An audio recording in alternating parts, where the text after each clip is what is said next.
The Kerala story को UP सरकार ने टैक्स फ्री कर दिया है। वहीं फिल्म क्रू के एक सदस्य को जान से मारने की धमकी भी मिली है।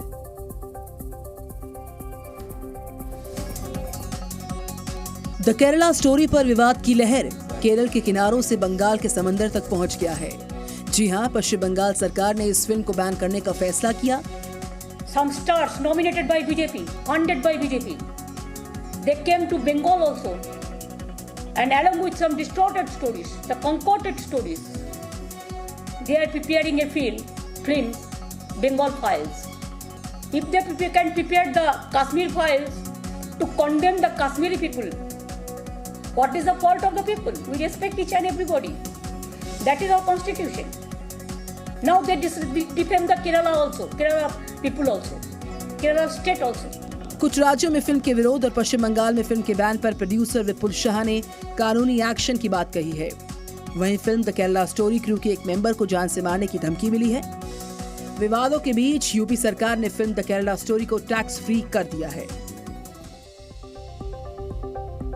एनसीपी नेता जितेंद्र आव्हाड ने द केरला स्टोरी के निर्माताओं को लेकर विवादित बयान दिया है। जितेंद्र आव्हाड ने कहा है कि फिल्म के जरिए केरल बदनाम करने की कोशिश की गई है। ऐसा करने के लिए प्रोड्यूसर को फांसी दे देनी चाहिए।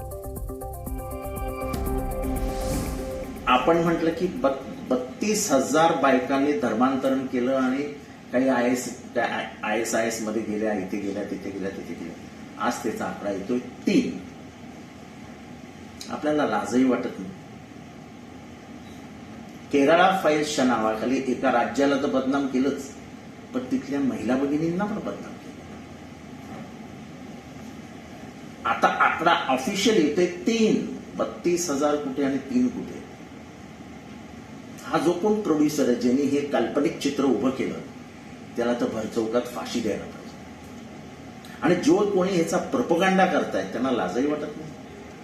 सत्य स्टॅटिस्टिक्स पुस्तकांमध्ये अवेलेबल असतं ना, जरा पुस्तकं चाळा, सगळं हातात ते। आम्हाला काय वरून पाठवलं नाही कोणी ते। मला पण आश्चर्य वाटलं ना, 32,000 महिला धर्मांतरण केलं, ते तर बघावंच लागेल। बघितलं तर आलं 3। जम्मू कश्मीर में NIA की आज बड़ी कार्रवाई हुई। आतंकी साजिश को लेकर 12 से ज्यादा ठिकानों पर रेड हुई, जिसमें एक शख्स को हिरासत में लिया गया।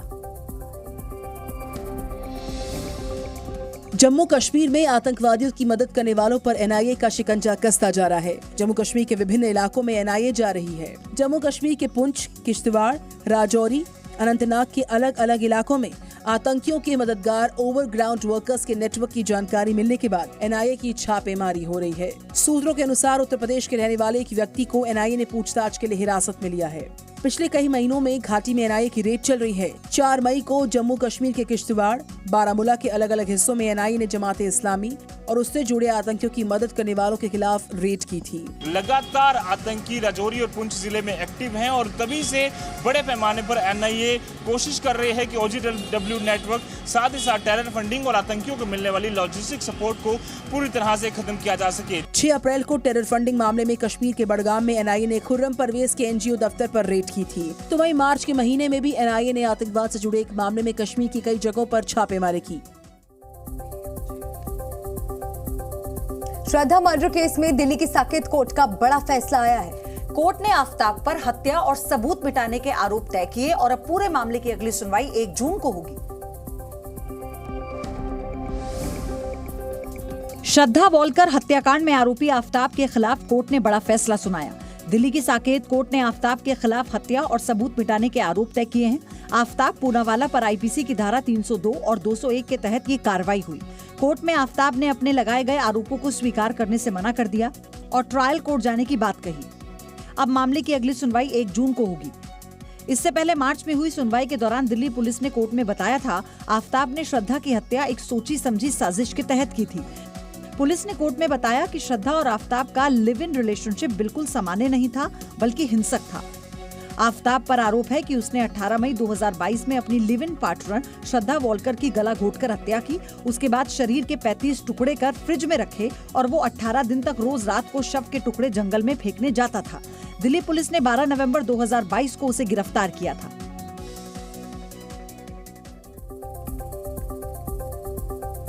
केंद्रीय गृह मंत्री अमित शाह आज पश्चिम बंगाल में हैं। गृह मंत्री सीमा सुरक्षा बल के कार्यक्रम में शामिल होंगे।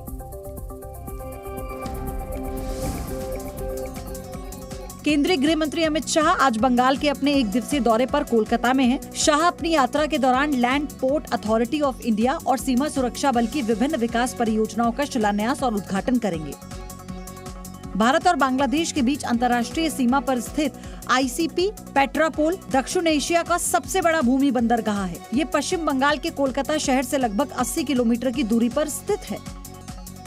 दौरे की शुरुआत गृह मंत्री अमित शाह ने कोलकाता में जोरासाको ठाकुरबाड़ी में टैगोर की प्रतिमा पर श्रद्धांजलि अर्पित करके की। गृह मंत्री शाम को कोलकाता की साइंस सिटी में full dome film luminaries of Bengal की रिलीज से जुड़े कार्यक्रम और विभिन्न परियोजनाओं के उद्घाटन में शामिल होंगे। रामनवमी पर बंगाल में हिंसा और दी केरल स्टोरी के बैन के बाद गृह मंत्री अमित शाह का ये पहला दौरा है।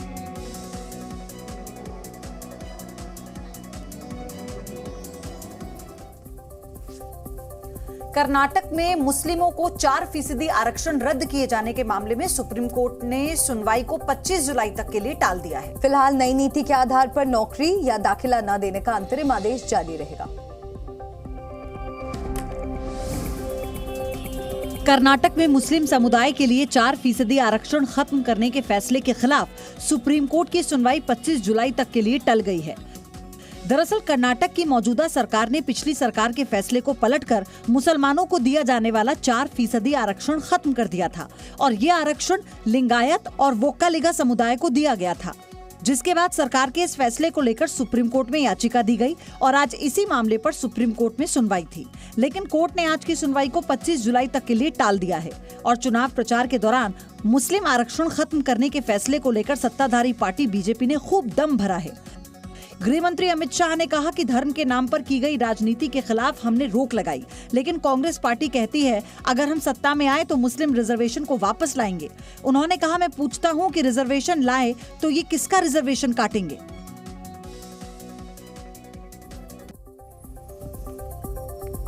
कश्मीर में दहशत फैलाने के लिए पाकिस्तान नई नई साजिश रच रहा है। आईएसआई आतंक फैलाने के लिए डिजिटल तरीके को अब अपना रहा है।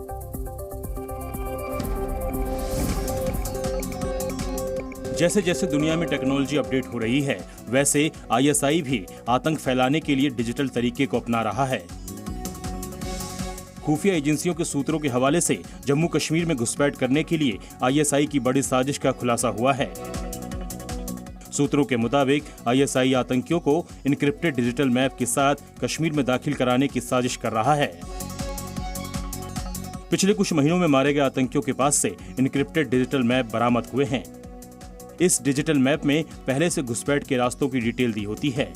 सुरक्षा एजेंसियों को ऐसे अब तक 12 से ज्यादा web based highly encrypted messaging app की जानकारी मिली है, जिसका इस्तेमाल सीमा पार बैठे आतंकियों के कमांडर्स कश्मीर में मौजूद आतंकियों को संदेश भेजने के लिए कर रहे हैं।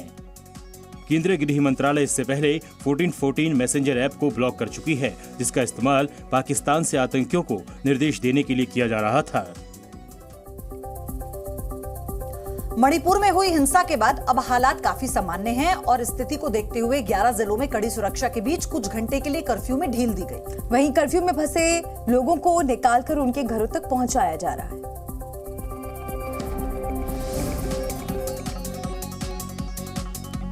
मणिपुर में हिंसा के बाद अब वहां के हालात लगभग स्थिर हैं। कई इलाकों में कड़ी सुरक्षा के बीच कर्फ्यू में ढील दी जा रही है। 11 जिलों में कुछ घंटों के लिए कर्फ्यू में ढील दी गई। लोगों को जरूरी सामान खरीदने के लिए कर्फ्यू में ढील दी गई है। सीएम ने मृतकों के परिवार के लिए 5 लाख रुपए देने की बात कही है, तो वहीं गंभीर चोट से जख्मी लोगों के लिए 2 लाख और सामान्य रूप से घायल लोगों के लिए 25,000 रुपए के मुआवजे का ऐलान किया। इतना ही नहीं, जिनके घर जले हैं उन्हें घर बनाने के लिए 2 लाख तक का मुआवजा दिया जाएगा। मणिपुर में हिंसा के बाद कई इलाकों में कर्फ्यू लगा दिया गया, जिसके बाद वहां अलग अलग राज्यों में पढ़ने आए कई बच्चे फंस गए हैं। हालांकि अब उन बच्चों को उनके घरों तक पहुंचाया जा रहा है। दिल्ली, मुंबई, यहां तक कि तेलंगाना से आए बच्चे सोमवार को स्पेशल फ्लाइट के जरिए अपने अपने शहर पहुंचे। प्रवर्तन निदेशालय जल्दी अतीक की अरबों की अवैध संपत्ति को जब्त कर सकता है। वहीं जमीन के अवैध कब्जे को लेकर अतीक अहमद और मुख्तार अंसारी के गठजोड़ का भी खुलासा हुआ।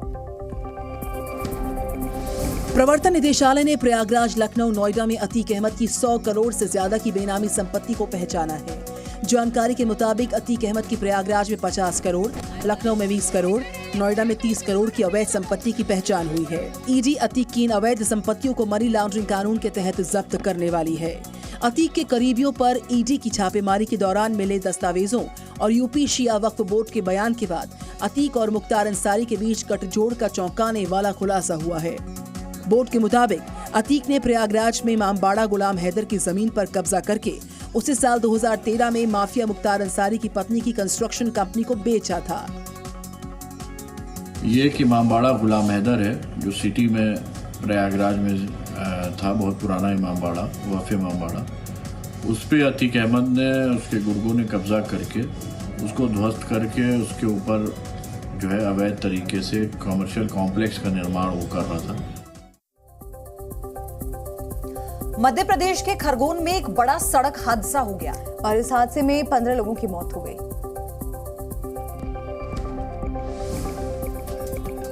मध्य प्रदेश के खरगोन में आज दर्दनाक हादसा हुआ है। यात्रियों से भरी एक बस नदी में गिर गई। दर्दनाक हादसे में 15 लोगों के मारे जाने की जानकारी है। वहीं 30 से ज्यादा घायल बताए जा रहे हैं। हादसा खरगोन के दसंगा इलाके में हुआ, जहां तेज रफ्तार बस अनियंत्रित होकर नदी में जा गिरी। हादसे की सूचना मिलने के बाद मौके पर हड़कंप मच गया। स्थानीय लोगों के साथ पुलिस टीम ने लोगों को रेस्क्यू किया।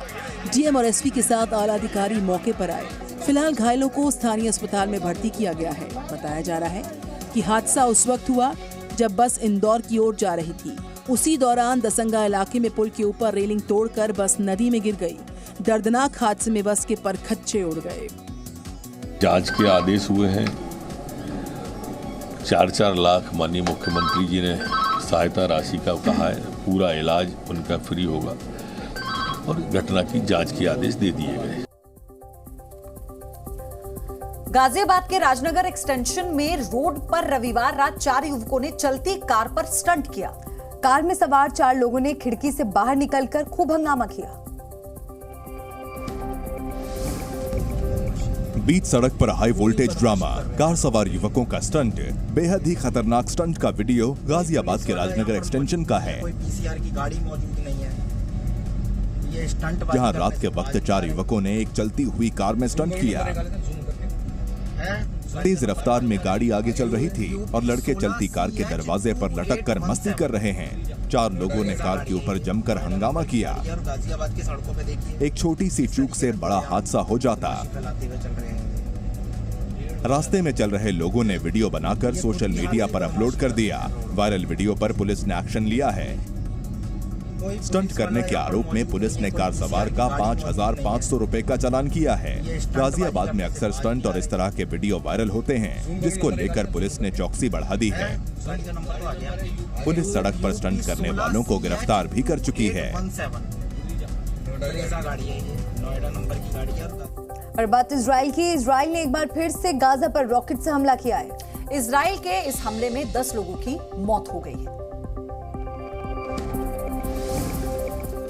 इजराइल और फिलिस्तीनी विद्रोहियों के बीच पिछले कई सालों से संघर्ष चला आ रहा है।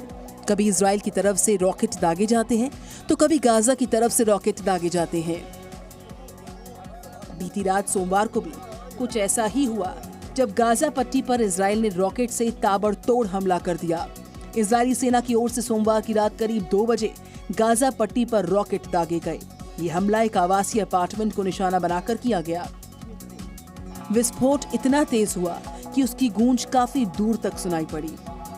प्रत्यक्षदर्शियों का कहना है हमला गाजा शहर में एक अपार्टमेंट में इमारत की सबसे ऊपरी मंजिल पर किया गया। कुछ दिन पहले प्रसिद्ध फिलिस्तीनी भूख हड़ताल करने वाले खादर अदनान की इजरायली जेल में मौत के बाद भी गाजा पट्टी पर बम बरसाए गए थे और कई घनी बस्तियों को निशाना बनाया गया था। तब इजरायली हमलों का फिलिस्तीनी गुटों ने भी जवाब दिया था और कई रॉकेट्स को लॉन्च किया था। Z News.